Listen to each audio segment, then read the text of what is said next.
नमस्कार, आप देख रहे हैं ब्रेकिंग बिहार। मैं सुमन कुमार आपके साथ। देखिए, लगातार लॉ एंड ऑर्डर को लेकर राष्ट्रीय लोक जनशक्ति पार्टी नीतीश कुमार पर हमलावर है। लगातार आप लोगों का ये कहना है कि नीतीश कुमार के शासन में सब कुछ ठीक नहीं है। प्रिंस जी, क्या कहेंगे? देखिए, उन पे हमलावर पर्सनली नहीं है, क्योंकि वो बिहार के मुख्यमंत्री हैं। लॉ एंड ऑर्डर उनकी जिम्मेदारी है, इसलिए हम उन पे हमलावर हैं।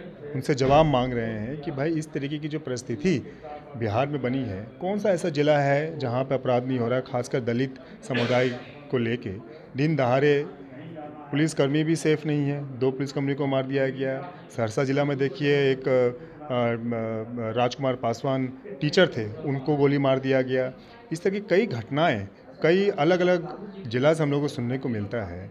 दिन दहाड़े लूट की वारदात हो जाती है, दिन दहाड़े किडनैप हो रहा है, दिन दहाड़े हत्या हो रही है। तो लॉ ऑर्डर है कहाँ? आप समझिए, आज के युग में आप लोग मीडिया साथी हैं, काफ़ी मीडिया चैनल्स हैं, आप लोग तो दिखाते रहते हैं। नहीं, लगातार जिस प्रकार से इधर विगत दिनों में देखा जा रहा है, अगर हम बात होली के 2 दिनों की ही करें तो उसमें दर्जनों हत्याएं हुई, पुलिस वालों को भी मारा पीटा गया। इसके साथ ही दलित वर्ग के साथ भी अत्याचार देखिए, की घटनाएं बढ़ी हैं, और बिहार में विशेषकर पासवानों के साथ। देखिए, बिहार में डर नाम का कोई चीज़ नहीं है। यहाँ जो असामाजिक तत्व हैं, वो खुलेआम, उन्हें पता है कि भाई कोई उन्हें देखने वाला नहीं है, कोई एक्शन लेने वाला नहीं है। पुलिस जो है शराबबंदी के कारण जो है शराब के पीछे पड़ी हुई है, उनको लेना देना नहीं है जिला में किस तरीके का लॉ एंड ऑर्डर है।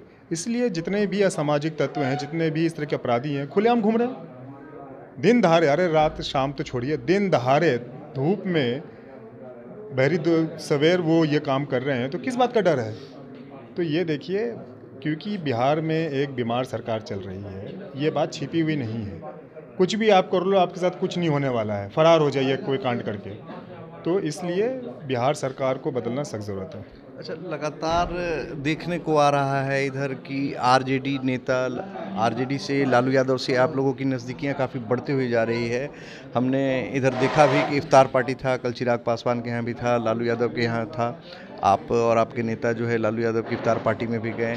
लेकिन इधर बीच में खबर आई कि अल्पसंख्यक समाज, आपने देखा होगा तकरीबन 8 संगठनों ने अल्पसंख्यक समाज के, जिसमें इमारतें शरिया भी शामिल था, नीतीश कुमार और चिराग पासवान की सभाओं का, नीतीश कुमार का और चिराग पासवान का बायकॉट करने की बात करते हैं।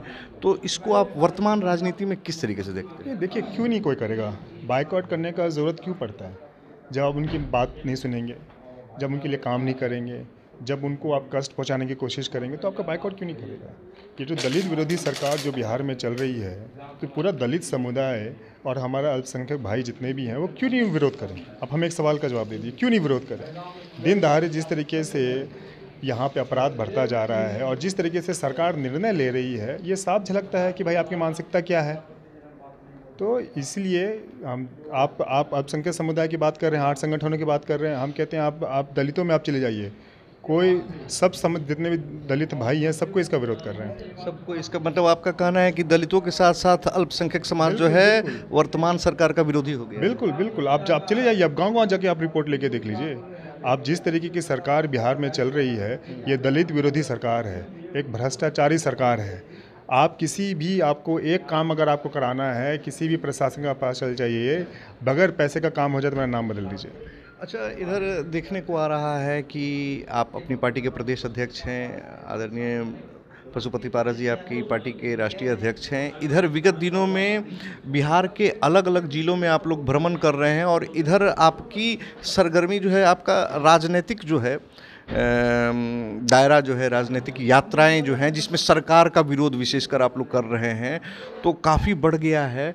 तो 2025 बिहार विधानसभा चुनाव की क्या तैयारी चल रही है? हम लोग, हाँ बिल्कुल, इस चुनावी वर्ष है, हम लोग सभी जिला में जाके तैयारी कर रहे हैं, और जहाँ भी हम लोग जा रहे हैं कार्यकर्ता सम्मेलन कर रहे हैं, वहाँ के स्थानीय निवासियों से हम लोग बात कर रहे हैं, और सब जगह से एक ही उनका सुझाव जब लेते हैं, एक ही बात सामने आती है कि बिहार मांगे बदलाव। एक बदलाव की लहर चल पड़ी है बिहार में। जो 20 साल की सरकार है, इससे आप बिहार की जनता सवाल पूछ रही है कि भाई, आप 20 साल थे तो आपने शिक्षा के लिए क्या किया?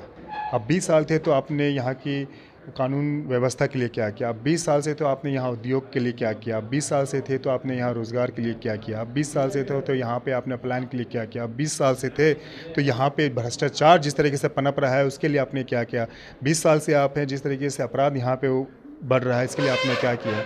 ये आप बिहार की जनता समझ गई है कि एक बीमारू सरकार बिहार में चल रही है, इनको किसी से कोई मतलब नहीं है, बस अपनी सत्ता से मतलब है, अपनी कुर्सी से मतलब है, और इसका जो बीमारू सरकार है इसका इलाज बिहार की जनता ज़रूर करेगी। लगातार राजनीतिक महकमों में ये चला जा रहा है, ये सवाल कौंध रहा है। आपने कहा बीमारू राज्य, मुख्यमंत्री नीतीश कुमार जिस प्रकार की हरकतें करते पाए जा रहे हैं, लगातार उन्हें कहा जा रहा है कि शायद वो बीमार हो गए हैं, उन्हें सही ट्रीटमेंट की ज़रूरत है। जिस प्रकार से राष्ट्रगान का अपमान की बात आई, तो क्या लगता है कि नीतीश कुमार के हाथ में अब बिहार सुरक्षित है क्या? आप ये हमें बता दीजिए। अरे भाई, एक डिपार्टमेंट में एक कर्मचारी का रिटायरमेंट एज होता है 60 से 62 है, क्यों होता है? और एक मुख्यमंत्री जिनकी मानसिक संतुलन ठीक नहीं है, जो मानसिक रूप से बीमार हैं, उनके साथ हमारे कोई निजी दुश्मनी तो नहीं है ना भाई, हमारे कोई उनसे लेना देना तो नहीं है। लेकिन वो बिहार के मुखिया हैं, वो शारीरिक रूप से मानसिक रूप से स्वस्थ नहीं है, ये बात वो भी जानते हैं, बिहार की जनता भी जानती है, उनके जितने भी नज़दीकी लोग हैं, सहपाठी लोग हैं, सब जानते हैं बिहार के हित में वो कौन सा निर्णय ले रहे हैं। और भी कह रहे हैं उनके सहपाठी कि भाई 5 साल इन्हीं को मुख्यमंत्री बनाओ। ये किस सोच से वो लोग चल रहे हैं? एक ही सोच से चल रहे हैं कि भाई इन सब की जो है सीट बरकरार रहे, ये लोग मलाई खाते रहे हैं, बिहार जहाँ भी जाए। चलिए, चलते चलते, हमें मालूम है आपका काफ़ी व्यस्त प्रोग्राम है, चलते चलते एक आखिरी सवाल, कितनी सीटों पर गठबंधन करने का इरादा है? कितनी सीटें आपको चाहिए और आपकी पार्टी को चाहिए? देखिए, हमारी तैयारी सभी सीटों पे चल रही है, 243 सीट पे सभी हम लोग जिला में जाके तैयारी कर रहे हैं। गठबंधन किससे होता है, कैसे होता है, कितनी सीटों पे होता है, ये भविष्य की बात है। इसमें हमारे राष्ट्रीय अध्यक्ष जी इसका निर्णय लेके वो बताएंगे। लेकिन कार्यकर्ता होने के नाते हमें जो जिम्मेवारी मिली है, हम सब जिला में जा रहे हैं, अपने कार्यकर्ताओं से बात कर रहे हैं और अपनी तैयारी कर रहे हैं। गठबंधन हो ना हो वो भविष्य की बात है, नहीं होती है तो हम 243 सीटों पर चुनाव लड़ेंगे। गठबंधन अगर होती है तो बात किया जाएगा कि कौन कितनी सीटों पर चुनाव लड़ेगा। देखिए, काफ़ी समझदारी से सीटों के मामले पर पूर्व सांसद प्रिंस राज जवाब को टालते हैं और इसे भविष्य में के लिए छोड़ देते हैं। देखिए, लगातार जिस प्रकार से प्रिंस राज, पशुपति पारस और उनकी समस्त पार्टी बिहार का चुनावी दौरा कर रही है, हर इलाके में पंचायत स्तर तक, जिला स्तर तक जाने का प्रयास कर रहा है, तो उनकी ये सरगर्मी, उनकी ये राजनीतिक यात्रा आगामी 2025 बिहार विधानसभा चुनाव में क्या गुल खिलाएगी, ये देखने का विषय होगा कि पशुपति पारस, जिनके बारे में कहा जाता है कि कुशल प्रबंधक हैं, और जब स्वर्गीय रामविलास पासवान थे तो उनकी चुनाव की तैयारी और उनकी पार्टी की सारी तैयारियों को देखा करते थे, तो जब खुद की बारी आती है तो 2025 बिहार विधानसभा चुनाव में पशुपति पारस किस रणनीति का सहारा लेते हैं और प्रिंस राज उनका कितना साथ दे पाते हैं, और 2025 में नीतीश कुमार की सरकार को हटाने के लिए कितनी मेहनत की जाती है, ये देखने का विषय होगा। तब तक के लिए हमें दे इजाज़त। नमस्कार।